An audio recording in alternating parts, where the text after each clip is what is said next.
Aquí comienza Conciencia y Tecnología, el Ágora para la Educación.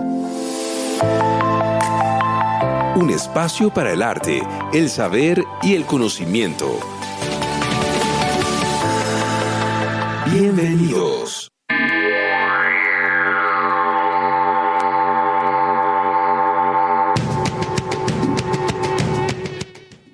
Muy buenos días a toda nuestra audiencia de Conciencia y Tecnología del Ágora para la Educación. Hoy, 28 de febrero, cerrando el mes, vamos a tener un tema muy especial que hemos decidido llamar serendipia, cuando un gran error puede conllevar a un gran descubrimiento. Muchos hemos escuchado sobre el método científico como una metodología para obtener nuevo conocimiento de una manera ordenada, lógica y repetible. Pero ¿qué pasa cuando por algún acto de descuido o algún impulso no seguimos la receta, no actuamos de manera lógica y no repetimos un procedimiento estándar para llegar a un resultado y descubrimos algo nuevo? Sobre esto dialogaremos en este programa con la compañía de Anderson Guarnizo Franco. Buenos días, Anderson, ¿cómo te encuentras? Buenos días, Carolina, y a toda la mesa de trabajo. En el día de hoy me encuentro bien. Un poco nervioso, pero bien. Bueno. Alegre, contento, óptimo. Muchas gracias por acompañarnos. También me encuentro con el profesor Carlos Augusto Rodríguez Martínez. ¿Cómo amaneces, querido maestro? Casi como todas las mañanas durmiendo. Eso siempre alegra para llegar a un mundo que es bastante agresivo y bastante simpático de todas maneras. Bueno, les cuento que nuestro invitado, Anderson Guarnizo Franco, es doctor en Química Inorgánica Molecular de la Universidad de Barcelona, es magíster en la Universidad de Barcelona también de Química de Materiales Aplicada, es magíster de la Universidad del Quindío y tiene un pregrado de esta misma universidad en el programa de Química. Actualmente trabaja como profesor de la Universidad del Tolima, asimismo ha escrito múltiple material relacionado con su campo de formación y adicionalmente es quien nos apoya con las noticias de actualidad en ciencia y tecnología en todas nuestras emisiones. Es todo un químico. Para empezar entonces, quisiéramos que nos contaras, Anderson, qué significa la palabra serendipia, de dónde proviene, cuál ha sido su uso y su transformación con el tiempo. Cuéntanos. Bueno, la palabra serendipia viene de una palabra inglesa que es serendipity. Este término se empezó a usar por allá en 1754 por un escritor británico llamado Horace Walpole. Él sacó esta palabra a partir de un texto llamado Los Tres Príncipes de Serendip.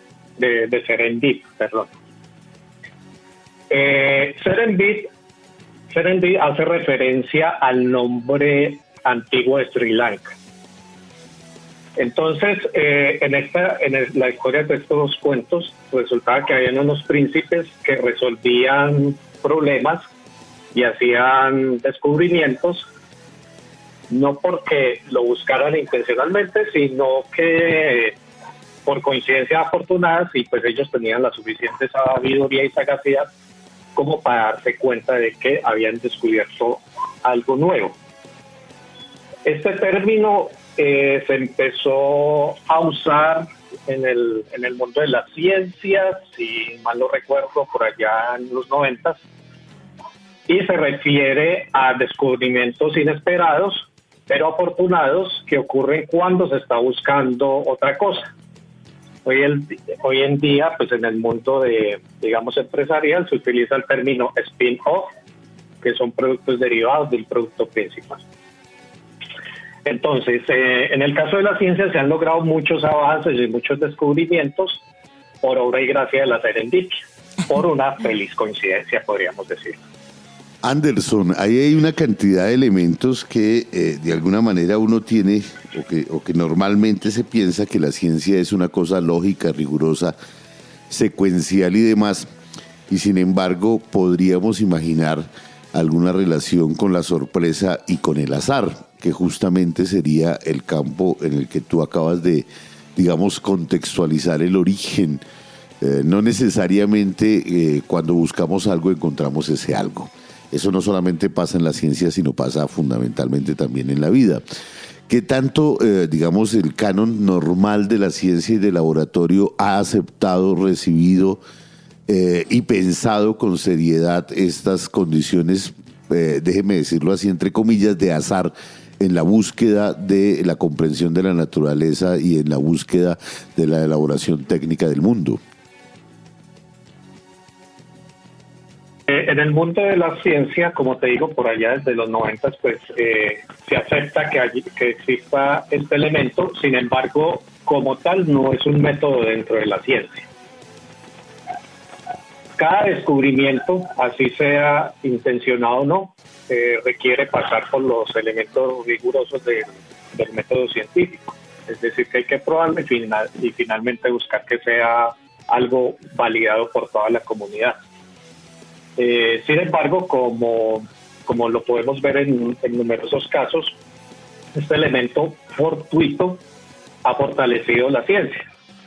Pero desde luego, para ser aceptado ese caso fortuito, debe ser estudiado, medido y diagnosticado en un laboratorio. Ok, o sea que, bueno, pueden que por cosas del azar, del destino, de la suerte, pues se lleguen a grandes descubrimientos, pero igual por medio de la ciencia luego deben ser avalados. Eso es como un poco lo que entiendo. Pero entonces a mí me surge una duda muy grande y es ¿qué descubrimientos importantes que hoy consideramos o bueno, más bien, ¿qué conocimientos importantes se han desarrollado en el mundo de la ciencia, la tecnología y el avance a partir de serendipias que sean conocidos? Bueno, uno de los ejemplos más famosos fue el hecho por Alexander Fleming y el descubrimiento de la penicilina.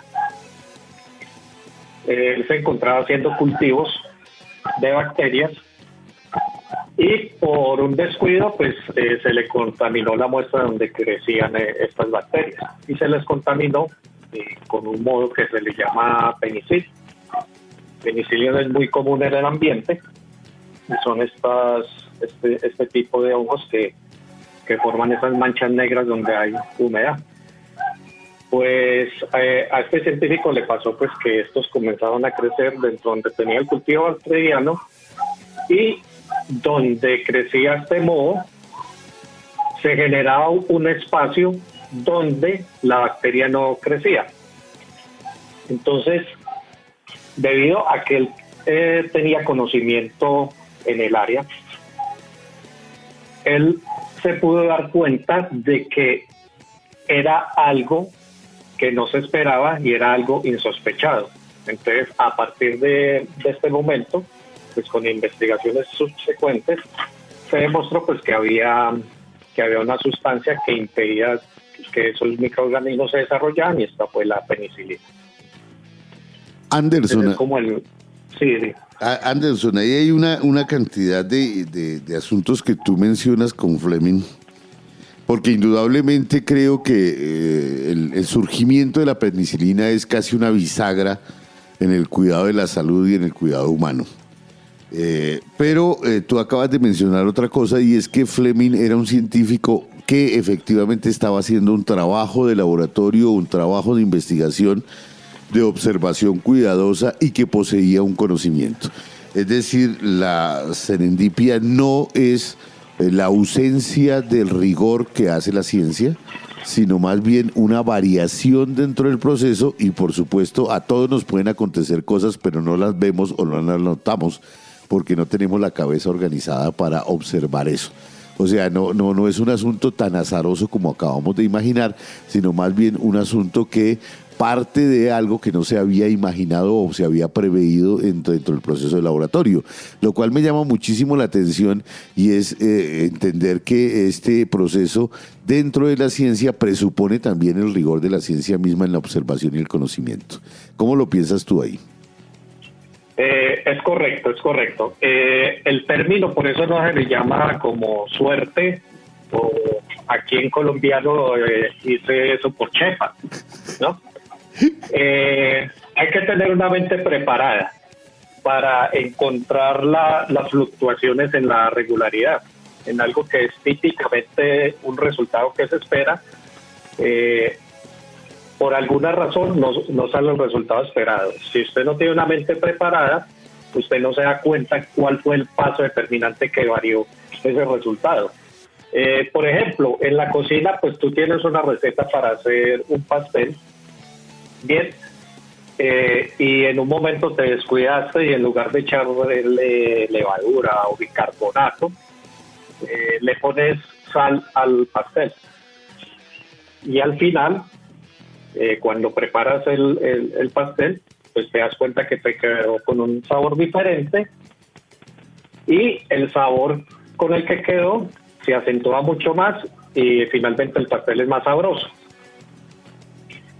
Si tú no sabes nada de cocina, pues no te vas a dar cuenta de que fue que le echaste sal. Si simplemente estás como, digamos, siguiendo un protocolo y agregando esto y aquello, no te vas a dar cuenta. Pero si eres una persona consciente de lo que estás cocinando, tú vas a decir, ve, yo en tal punto, en lugar de ponerle el bicarbonato o la levadura, agregué fue sal. Entonces ese poco de sal que le agregué asentó el sabor del pastel, quedando en un producto diferente y de mejor sabor que el que se producía a través de la receta. Entonces esto es más o menos una comparación pues a la vida de hoy. Yo creo que a todos nos ha pasado de una u otra manera. La diferencia es que en ciencia se le llama de esta manera y desde luego pues requiere que la mente está preparada, la suerte premia a las mentes preparadas. Es correcto. Ahí hay un asunto muy interesante y tú lo mencionas, es una mente preparada, es decir, ahí hay una condición de disciplina, de forma de seguir los procesos, de comprender el proceso de lo que se está haciendo y por lo tanto no hay eso que tú llamarías la chepa, porque igualmente si la mente no está preparada nunca advierte qué sucedió ni para dónde podría ir. El carácter de la mente preparada presupone, por lo tanto, una posibilidad de reconstruir todo el proceso de laboratorio o todo el proceso que llevó a ese elemento y deducir desde allí, ahora sí, los conocimientos que deberían ser estudiados más a profundidad. Hasta donde entiendo es por ahí el camino. Sí, así es. Por ejemplo, volviendo al caso de Alexander Fleming, él realmente nunca llegó a separar pura la penicilina y de hecho pues él nunca llegó como a lucrarse, porque uno podría pensarse, ¿no? Este científico se hizo millonario a partir de eso. No pasó así porque las cantidades que producía este microorganismo era muy poca y él nunca logró pues como purificar en grandes cantidades esta sustancia. Sin embargo, para poder comunicar eso a todos sus pares científicos, requirió de un estudio profundo de ese error que cometió, qué fue lo que hizo mal, por qué se me llegó a contaminar, y en una serie de experimentos subsecuentes, la contaminación por el hongo, él ya la hacía conscientemente, porque vio que era el que tenía ese efecto. Entonces, me ocurre algo en el laboratorio que yo no espero, reviso por qué fue. A veces cometemos errores en el laboratorio, en lugar de colocar la sustancia A, colocamos sustancia B y resulta en un producto diferente. En la gran mayoría de los casos, porque esto nunca se publica, pues las cosas salen mal. Pero hay casos en que las cosas salen bien. Entonces, casi siempre lo que se publica, o todo lo que se publica, son las cosas que salen bien. También en otros casos, nunca en estas publicaciones dicen, es que al principio no lo estábamos buscando, pero encontramos esto. Esto usualmente solo se comenta en anecdotarios o en biografías posteriores al descubrimiento. Eso me parece encantador porque siento que también es un proceso que se da en otros campos de experimentación como lo son las artes, por ejemplo. Claro, hay unas técnicas particulares que están construidas, que están definidas a partir de toda esa historia del manejo y la manipulación de objetos, estrategias y disposiciones, ¿cierto? Pero generalmente lo que hace el artista para innovar también es un poco de experimentación y creo que allí hay una articulación súper importante e interesante con la ciencia, porque es lo que tú dices, es decir, generalmente en la ciencia también hay mucha experimentación, hay mucha sensibilidad, hay mucha conciencia de lo que puede o no pasar, pero pues eso casi nunca sale a la luz. Lo que sale a la luz son los resultados que han sido exitosos, pero no ese proceso que puede vincular a las ciencias con otros procesos de producción de conocimiento que sean desde otros campos. Entonces, bueno, eso me parece que puede ser realmente maravilloso también para poder llevar la serendipia a otros campos de conocimiento y poder hacer como una reflexión un poco más interdisciplinar. Anderson, ¿tú crees que los avances tecnológicos actuales han reducido las oportunidades de descubrimientos accidentales o disminuir la frecuencia de la serendipia? Bueno, digamos que la automatización y el uso de métodos asistidos, digamos, y más ahora con inteligencia artificial, reduce las posibilidades de que uno cometa errores en un experimento. Sin embargo, no las elimina del todo. De hecho, por ejemplo, he escuchado casos en la misma inteligencia artificial sigue protocolos que llegan a resultados inesperados. En ciencia se utiliza mucho, porque lo he leído en muchas publicaciones, el término inesperado. Yo esperaba que al combinar con B me diera algo amarillo y inesperadamente me resultó algo rojo. Entonces, en el ámbito de la inteligencia artificial también se han encontrado este tipo de resultados. Por ejemplo, en un caso particular que estuve leyendo de la modelación de cómo funcionan las alas de los aviones para que puedan volar. La inteligencia artificial siguió un camino diferente a la lógica pues que utilizaba típicamente el ser humano y encontró una serie, un fenómeno que antes no se había advertido pues en el ámbito de la ingeniería aeronáutica, y que a partir de ese fenómeno que digamos que intuyó esa inteligencia artificial, se desarrolló como un modelo nuevo para aplicarlo pues a la aerodinámica de las alas de los aviones. Entonces, yo creo que a pesar de que tengamos tecnología, aún vamos a seguir teniendo este efecto, y más si al final de la ecuación o de los resultados o en el medio vamos a tener seres humanos que pueden cometer de estos errores fortuitos. Ahí hay una cantidad de aristas que surgen de lo que estamos conversando a propósito de la serendipia. Cómo funciona el pensamiento, cómo se producen las ideas, hasta dónde la producción de las ideas y el conocimiento está unido a esto que podríamos llamar provisionalmente azar. ¿Qué tanto esta serendipia ha contribuido o qué tanto la historia de la humanidad está atravesada por fenómenos de esta naturaleza que realmente no hemos reconocido lo suficiente o no hemos estudiado lo suficiente? ¿Y qué implicaría tener una especie como de programación, casi que automatización a través de otros mecanismos de digitalización de la información o de lo que llaman hoy inteligencia artificial o cosas por el estilo? ¿Y qué implicaciones tendría eso en el desarrollo de la humanidad?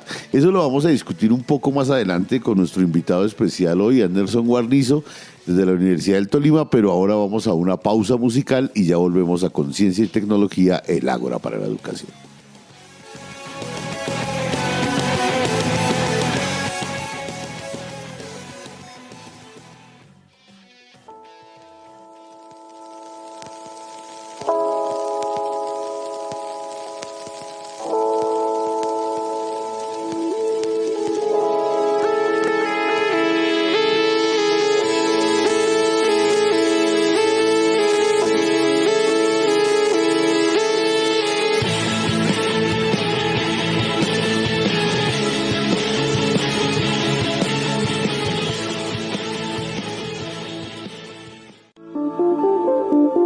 Analiza, escucha e imagina.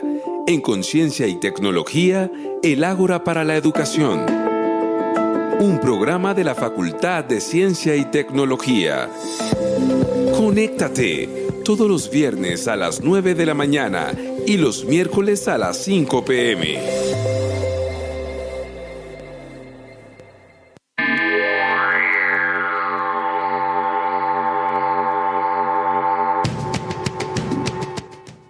Volvemos a Conciencia y Tecnología del Ágora para la Educación, un programa de la Facultad de Ciencia y Tecnología de la Universidad Pedagógica Nacional. Acabamos de escuchar a The Mills, Lobo Hombre en París, que tiene mucho que ver de alguna manera con estas, digamos, asincronías de las que estamos conversando hoy, o que llamamos serendipias, con Anderson Guarnizo desde la Universidad del Tolima. Y justamente antes de esta pausa musical discutíamos un poco cuáles son las consecuencias de la automatización en la posibilidad o también en la historia de la humanidad, qué tanto la serendipia ha contribuido, aunque no se le haya reconocido. Y en ese sentido quisiéramos preguntarte, Anderson, para continuar con ello, ¿es posible entrenar a esa capa científica, a ese grupo de individuos dentro de las estructuras, digamos, del alto conocimiento, para reconocer las serendipias e inclusive para provocar de alguna manera esas posibilidades, abrir las puertas de la serendipia, o eso es realmente imposible en un entrenamiento que sería casi una contradicción con el propio azar de la misma cosa? Bueno, a nivel personal, yo lo intento con mis estudiantes. En cualquier caso, como profesional investigador, y cualquier investigador debe ser consciente de que han existido muchos grandes descubrimientos debido a este efecto inesperado. Dado que primero hay que ser el investigador consciente, a los estudiantes o a las personas que están formando en el ámbito de las ciencias, pues también hay que hacerlas conscientes. Una de las maneras pues es haciendo esto, por ejemplo, teniendo estos programas, o tú mismo dentro, como investigador, dentro del aula o dentro del laboratorio, mencionar estos casos y ser conscientes de que hay cosas que no resultan como queremos, pero que puede llegar a resultar en algo bueno. Eso por un lado. Pero por otro lado también es muy importante en preparar al estudiante que tenga la formación suficiente para que pueda reconocer qué fue lo que provocó esa variación en caso de que pase un resultado debido a la existencia de la serendipia y que llegue a algún caso exitoso. Entonces yo sí creo que personalmente esto se puede hacer más evidente en nuestras aulas, y de hecho pues existen algunos científicos reconocidos de premio Nobel que reconocen este factor en sus investigaciones. Desde luego casi nunca lo hacen en el mismo reporte de los resultados, sino que lo hacen a posteriori o en algún tipo de entrevista. Anderson, ¿en algún momento de tu vida y desarrollo profesional como químico, la serendipia se ha asomado, ha aparecido y te ha sorprendido? Bueno, he tenido pocos casos, como les digo, la mayoría de errores son crasos errores y los resultados no son negativos, o quizás me estoy perdiendo de cosas buenas por no haber estado preparado durante toda mi vida profesional. Particularmente, pues yo desde hace mucho tiempo trabajo con el pseudotallo de plátano, el falso tallo de plátano. Es un producto agroindustrial que pues es de desecho, se utiliza como abono o como fertilizante de los mismos cultivos. En ese entonces, mientras desarrollaba el pregrado y luego la maestría, pues nosotros buscábamos obtener alcohol carburante, alcohol para mezclarlo con gasolina, a partir de la celulosa del pseudotallo. Mientras desarrollaba la investigación, pues nos dimos cuenta que dentro de ese pseudotallo había un producto mucho más interesante que la celulosa, y pues que eso está presente pues, en todas las plantas que es el almidón. Sin embargo, nosotros al buscar evidencia sobre la existencia de este producto, en las cantidades que se encontró en el pseudotallo, pues no encontramos evidencia de ello hasta ese momento. Bueno, hoy en día ya se reconoce que existe este producto, pero a partir de eso desarrollamos nuevas investigaciones para transformar este producto. Por otro lado, también durante la investigación, también yo cometí un error en unos cálculos, y producto de este error era de que en el proceso de transformación de este pseudotallo lo calentaba mucho, había un proceso de calentamiento, calenté demasiado el pseudotallo y más del tiempo que era, porque pues coloqué mal la ecuación, pero el resultado de esto fue obtener una serie de sustancias que le daban un aroma particular, de hecho agradable, al producto que se obtenía. Entonces de ahí, pues en este momento pues estamos buscando cómo podemos generar, porque esto puede servir para aditivos alimentarios, cómo generar aditivos alimentarios, pues estos recuerdan a aromas a madera como la del whisky. Bien, entonces particularmente pues he tenido esos casos, pues de los más importantes. Bueno, pues qué maravilla que nos sigamos sorprendiendo haciendo ciencia, creo yo, porque también es un elemento motivador para también encontrar que el error es una posibilidad de descubrir grandes cosas. Los invito en este momento a nuestra audiencia, Anderson, que escuchemos una pausa institucional y volvamos a esta conversación en Conciencia y Tecnología, el Ágora para la Educación.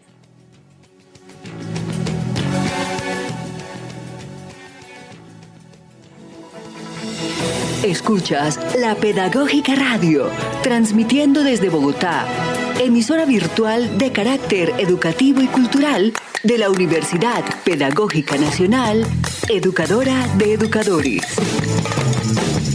Pedagógica Radio, voces y sonidos que enseñan.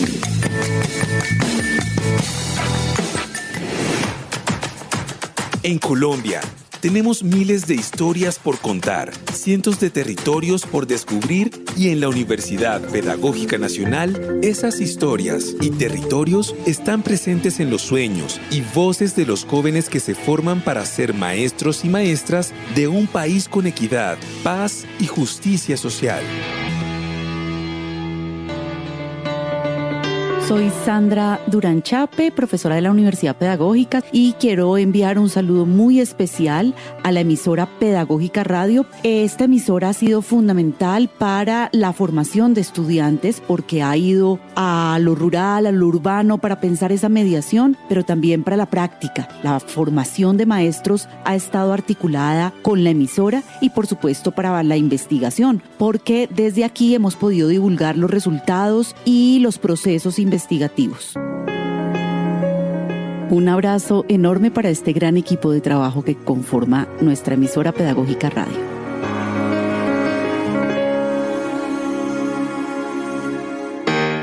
La Universidad Pedagógica Nacional cuenta con acreditación institucional de alta calidad, siendo la única universidad uniprofesional del país con este reconocimiento. De igual forma, el 80% de sus programas entre pregrado y posgrado cuentan con una o más acreditaciones de alta calidad. Universidad Pedagógica Nacional, educadora de educadores. Hola, soy Judith Sarmiento y quiero enviar un saludo muy especial a la Pedagógica Radio, a sus directivas, a los técnicos, a los operadores, a los locutores, a los periodistas, pero sobre todo a ustedes, los oyentes de esta emisora, de una universidad tan importante para Colombia como es la Universidad Pedagógica Nacional. Voces y sonidos que enseñan. Qué lindo lema. Felicitaciones.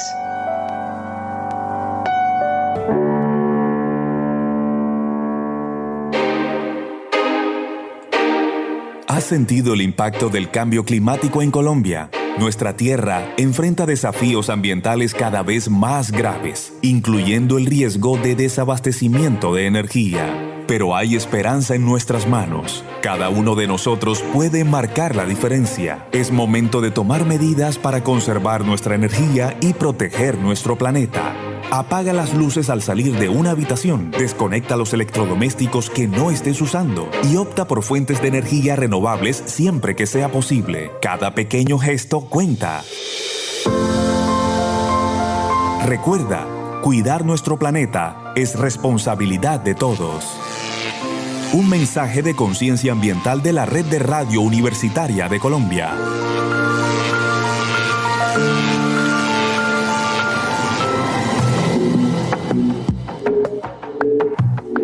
Legado Orlando Fals Borda. Cultura anfibia. Cuando un pescador o un cazador es hábil en las técnicas de utilización de los recursos, el agua y la tierra, la pesca y la agricultura y la caza, pues entonces son en realidad los elementos básicos de lo que es anfibios, según los diccionarios, que combina bien una y otra cosa.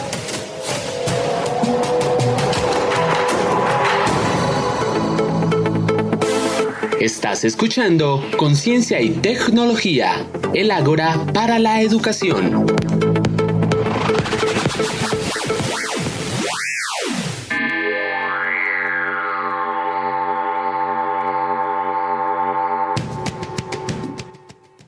Volvemos a Conciencia y Tecnología, el Ágora para la Educación. Hoy estamos conversando con Anderson Guarnizo, que nos acompaña desde la Universidad del Tolima, que nos ha venido acompañando en este programa, y te lo agradecemos mucho, Anderson, desde hace ya bastante tiempo, a propósito de las noticias de actualidad en ciencia y tecnología. Y hoy estamos conversando con Anderson a propósito, digamos, entre comillas, de ese azar, de esa serendipia que suele suceder y acontecer. Él nos ha mostrado con claridad que se necesita una mente entrenada, que se requiere una disciplina académica, de un conocimiento y demás para reconocer los, digamos, fenómenos de serendipia que ocurren en los laboratorios, o eso que llamaríamos un error que nos lleva a otro nivel. Yo quisiera preguntarte, Anderson, ¿qué tantos nuevos campos de conocimiento y de investigación emergen cuando se reconoce una serendipia, y qué tan fructífero es esto para el desarrollo mismo de un campo de conocimiento del saber en general de la humanidad? Bueno, Carlos, muchas gracias por lo que has comentado. Bueno, ha sido definitivo en muchos casos, pues, para los avances de la misma ciencia. Por ejemplo, se me viene ahora mismo en mente el caso de la superconductividad. La superconductividad se descubrió por allí, si mal no recuerdo, en 1911, pero en ese entonces pues no se entendía por qué ocurría eso. En esa época no existía el campo de conocimiento de la física cuántica y todo el acervo teórico que comprende eso y toda la evidencia científica que hoy tenemos acerca de eso. Por lo tanto, en ese tiempo, de hecho, algunos científicos reconocidos, entre ellos Albert Einstein, renegaban de la existencia de que las cosas se comportaran de una manera en el mundo macroscópico y de otra manera en el mundo cuántico. Entonces, debido como a estas faltas de evidencia, falta de experimentos que respaldaran la teoría cuántica, pues el descubrimiento de la superconductividad en 1911 no se pudo entender hasta que pasaron muchas décadas y finalmente se insertó la teoría cuántica como una teoría formal dentro de la física. Entonces, si se hubiera investigado con más profundidad o se hubiera aceptado mucho más ampliamente esta teoría a principios del siglo pasado, pues yo creo que todas las tecnologías que tenemos hoy que funcionan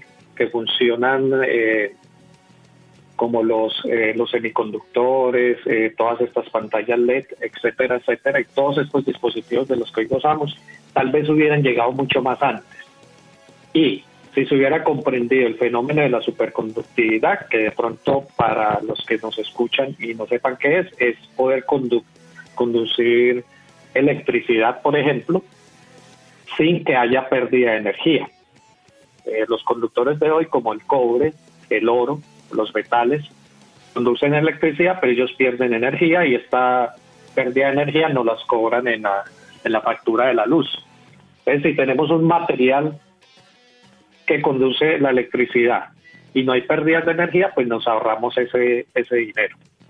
Entonces, en ese momento, si se hubiera tenido todo el acervo teórico, yo creo que a día de hoy es posible que ya tuviéramos este material. O bueno, quizás es un material muy ideal como para que alguna vez exista. Pero seguramente sí tendríamos muchas otras tecnologías basadas a partir de la conductividad que, si bien hoy se utiliza, solo funciona a muy bajas temperaturas y es muy costoso mantener este tipo de sistemas a muy bajas temperaturas.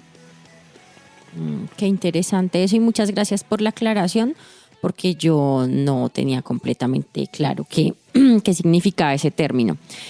Anderson, CRISPR surgió de un descubrimiento inesperado. Cuéntanos qué es eso y qué riesgos crees que podría tener en el futuro. Bueno, como tú lo dices, el CRISPR o CRISPR sencillamente, sí, surgió también de un descubrimiento inesperado. Este descubrimiento recientemente galardonado con el Nobel de Jennifer Doudna y Emmanuel Carpentier, ellas estaban investigando sistemas inmunológicos bacterianos por aquello de que las bacterias generan resistencia a los antibióticos que existen hoy, etcétera, etcétera. Entonces, ellas hacen investigación básica de cómo hace esa bacteria para defenderse. Entonces llegaron hasta el punto de que encontraron una serie de proteínas que estaban pues codificados en su ADN, que servían como tijeras moleculares que recortan el ADN. La palabra o la sigla CRISPR significa, espera que esto sí tengo que leerlo porque es complicado, repeticiones palindrómicas cortas, agrupadas y regularmente espaciadas. Bueno, para que lo tengamos como un poco mejor, y como yo lo he percibido en la literatura, es que nuestro ADN, nuestra información genética codificada en el ADN, imagínala tú como si fuera un libro que tiene palabras, y esas palabras, en el caso del ADN, pues son genes. Pero dentro de ese código hay signos de puntuación, incluyendo pues los espacios vacíos para separar palabras unas de otras. Hasta hace un tiempo había una serie de genes que no se sabían para qué estaban ahí. Como cuando yo cojo un libro, pongo a mirar un montón de palabras separadas por espacio y digo, estos espacios no sé para qué son. Pues si no sé leer las palabras, no sé nada sobre el idioma, pues no voy a entender qué son esos espacios. Bueno, pues resulta que estas bacterias cortaban en esos espacios. Entonces eso es lo que le llaman las repeticiones palindrómicas. Bueno, lo digo de una manera muy escueta. como esos espacios en la cadena de ADN. Bien, entonces, esas tijeras sirven para segmentar, quitar en esas repeticiones palindrómicas, quitar el espacio, sacar esa palabra del código de ADN y meter otra palabra en ese código de ADN. Entonces, en general a este CRISPR también, en términos más sencillos, se le llama edición genética, que es modificar el código genético. Y desde luego, esto trae cosas buenas como cosas malas. Hay enfermedades que son debidas a defectos en el código del ADN, que se puede reeditar y eliminar del todo ese padecimiento. Pero también puede utilizarse de forma negativa, como para modificar microorganismos peligrosos,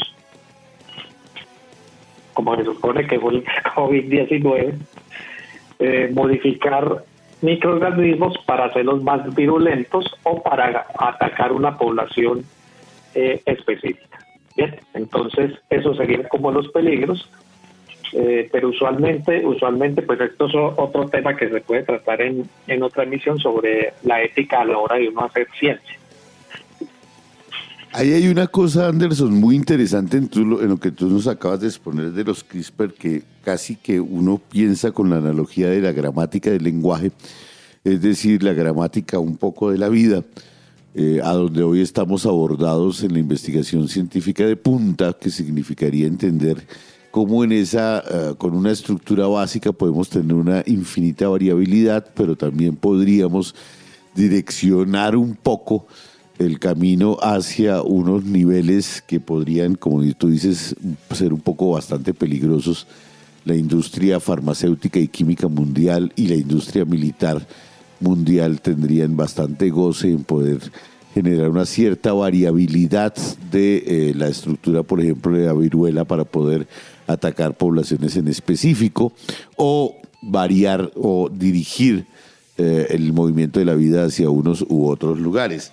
Yo quisiera, vamos a ir a las noticias de actualidad, pero justo antes de las noticias de la actualidad, ¿tú consideras que esta, digamos, serendipia funciona en la cotidianidad también? O sea, igualmente que funciona en el laboratorio, ¿la vida humana está preparada para este azar o esa incertidumbre constante abierta a la existencia? ¿Cómo funcionaría eso a nivel, digamos, de la vida cotidiana? Sí, claro, esto no es exclusivo y yo creo que es algo inherente a la naturaleza del propio universo, ¿no? La existencia de este azar en las cosas que hacemos. Como te lo dije anteriormente, pues si tú estás en una cocina, tú tienes una receta y a esa receta, en lugar de ponerle un ingrediente, le pones otro y resulta en un producto diferenciador y además tú lo puedes decir está mejor que el que comes habitualmente, pues esto sería un producto también de la serendipia. La única diferencia es que en ese pues no es un ámbito científico como tal y pues uno nunca en la vida cotidiana está buscando como la validación científica de lo que tú acabas de hacer. A veces hay también metodologías. Tú eres un mecánico, tú reparas autos y encuentras que haciendo una palanca de una determinada manera pues puedes reparar de una manera mejor un automóvil, ¿sí? Pero eso nos puede pasar a cualquiera. Solo hay que estar preparados para reconocer de que eso no existe y que es algo nuevo. Sí, eso que dices es bien importante porque es como también reconocer que todos, si así lo queremos, tenemos la posibilidad de encontrar respuestas sin, digamos, que tener un conocimiento específico respecto a la ciencia. Bueno, los invito en este momento a que escuchemos las noticias de actualidad en ciencia y tecnología y volvemos a esta discusión en nuestro programa.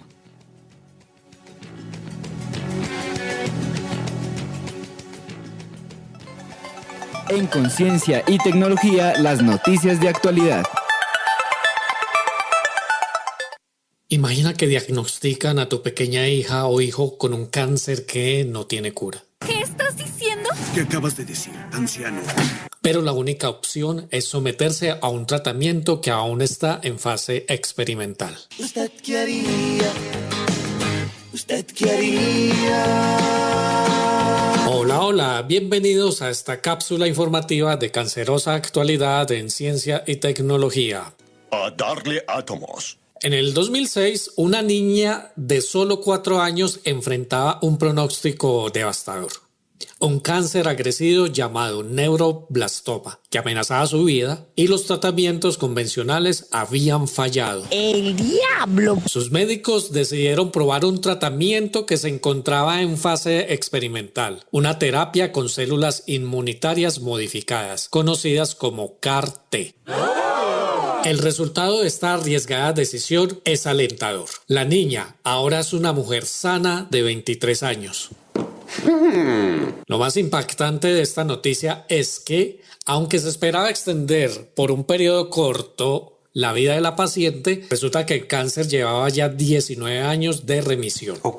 Las células CAR-T son linfocitos T, células de nuestro sistema inmune diseñados en laboratorio para reconocer y atacar células cancerosas. Funcionan mediante un receptor especial que se une a las células malignas y las destruye. Desde el 2017 este tratamiento ha sido probado para varios tipos de leucemia y linfoma, pero los tumores sólidos como el neuroblastoma han sido más difíciles de tratar con éxito hasta ahora. Yo no estaría muy seguro de eso, Timmy. Por allá en el 2004, un equipo del Hospital Infantil de Texas probó la terapia CAR-T en 11 niños con tumores activos. ¡Qué bien! De ellos, solo 3 lograron una remisión completa y en 2 de esos casos el cáncer regresó. ¡Uy, qué mal! Pero una niña venció la enfermedad y 19 años después sigue sin signos de recaída y ha formado su propia familia. ¡Qué bien! Si bien la terapia CAR-T aún no es perfecta para tumores sólidos, este caso genera una luz de esperanza. Los investigadores están perfeccionando las versiones actuales para mejorar estos resultados, como dice la oncóloga pediatra Sneha Ramakrishna. Vamos a desbloquear el potencial de las células CAR-T para tratar tumores sólidos. Por supuesto, aún falta camino por recorrer.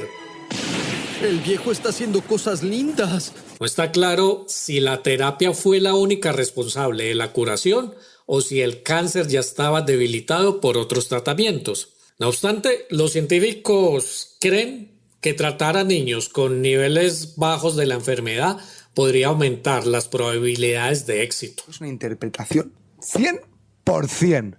Este caso no solo es un hito en la historia de la medicina, sino que podría abrir nuevas puertas para miles de pacientes con cáncer infantil. La lucha contra los tumores sólidos con inmunoterapia pues sigue en marcha, pero historias como estas refuerzan la esperanza en la investigación de nuevos y mejores tratamientos. Vaya, esta es una historia increíble.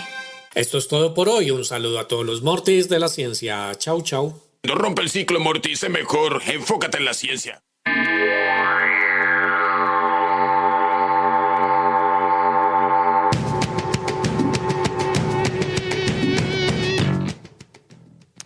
Volvemos a Conciencia y Tecnología, el Ágora para la Educación. Le recordamos a nuestros oyentes que hoy estamos hablando de serendipias con Anderson Guarnizo.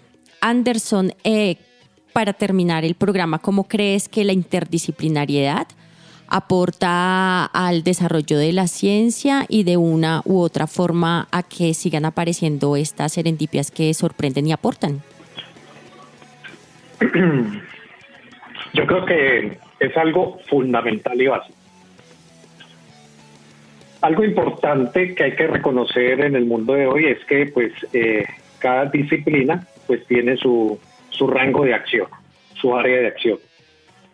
Sin embargo, como ya se ha avanzado en el conocimiento, hay conocimientos pues que ya damos por sentados y no hay necesidad de investigar más allá. Sin embargo, hay sectores límites entre ciencias, por ejemplo, entre la biología y la química, por ejemplo, entre la química y la física.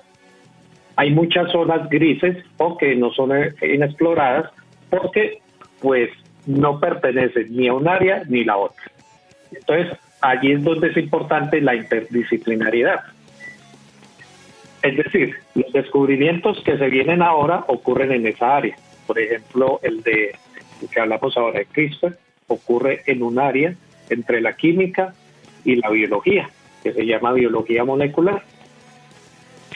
Por lo tanto, vamos a seguir viendo que muchos avances van a ocurrir en combinación con otras disciplinas.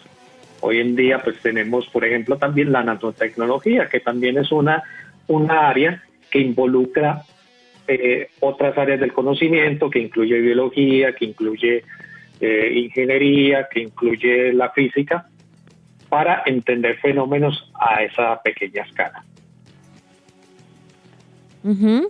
Es importante entonces, bueno, seguir en el proceso de quitarnos esas camisas de la unidisciplinariedad y, bueno, a veces creer que ciertos campos de conocimiento tienen la razón más que otros y más bien trabajar de manera articulada para seguir descubriendo cosas nuevas y seguir complementando el conocimiento. Bueno, Anderson, muchísimas gracias por acompañarnos, por compartir todo tu conocimiento, por desarrollar este tema tan interesante. Yo realmente no tenía conocimiento tan profundo acerca de las serendipias y todo lo que gracias a ellas se ha logrado en el desarrollo de la ciencia. Muchas gracias por acompañarnos. Carolina, Carlos, muchas gracias por la invitación. Un gusto haber compartido este tiempo con ustedes. Y esperamos que tengamos otros encuentros. Muchas gracias. Indudablemente será así. Anderson, hay que recordar que no es en un mundo paralelo tú presentaste las noticias y en el otro estás como invitado. Eso es una cosa fantástica de estas posibilidades contemporáneas. Sí. Bueno, no me puedo despedir sin antes agradecer al equipo que hace posible la producción de este programa, nuestro Control Master Mario Enríquez, producción sonora Yolanda Barrantes y Diana Torres, en comunicaciones Laura Chávez y a nuestro director Alejandro Sepúlveda. Recuerden escuchar la Pedagógica Radio, recuerden seguirnos en redes, Conciencia y Tecnología, el Ágora para la Educación en Facebook y en Instagram, y también escuchar la repetición de este programa el próximo miércoles de 5 a 6 de la tarde y conectarnos con algo más de Conciencia y Tecnología, el Ágora para la Educación, el próximo viernes de 9 a 10 de la mañana. Un abrazo caluroso y amoroso para todos nuestros oyentes. Hasta la próxima. Chao, chao. Hasta la próxima. Saludos a toda la gente del Tolimala.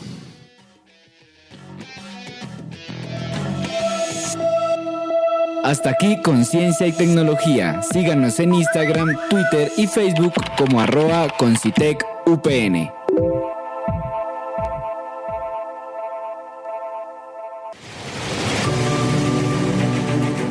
Universidad Pedagógica Nacional. 70 años siendo la educadora de educadores.